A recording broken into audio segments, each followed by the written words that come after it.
ದಯವಿಟ್ಟು ಎಲ್ಲರಲ್ಲಿ ಒಂದು ವಿನಂತಿ.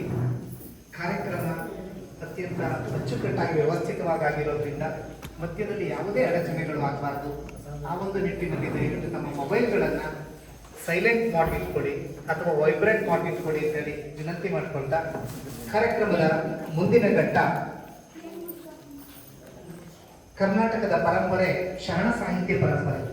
ಆ ಶರಣ ಸಾಹಿತ್ಯ ಪರಂಪರೆಯಲ್ಲಿ ಕರ್ನಾಟಕದ ಉದ್ದಗಲಕ್ಕೂ ಮಠಗಳ ಪಾತ್ರ ಅತ್ಯಂತ ಪ್ರಮುಖ.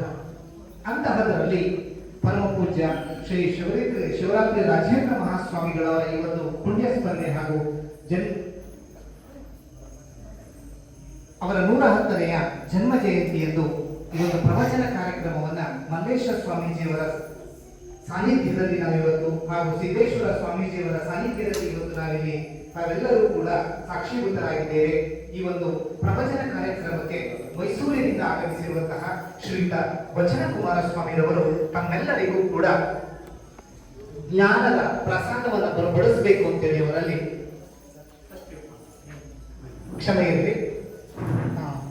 ಈ ಒಂದು ಕಾರ್ಯಕ್ರಮದ ಅವರ ಪತ್ನಿಯವರಾದಂತಹ ಶ್ರೀಮತಿ ರೂಪಾ ಕುಮಾರಸ್ವಾಮಿರವರು ಕಾರ್ಯಕ್ರಮದ ಕುರಿತು ಮಾತುಗಳನ್ನು ಆಡಬೇಕು ಅಂತೇಳಿ ಪ್ರವಚನವನ್ನು ನೀಡಬೇಕು ಅಂತೇಳಿ ಅವರಲ್ಲಿ ವಿನಂತಿ ಮಾಡ್ಕೊತಾ ಇದ್ದೀನಿ.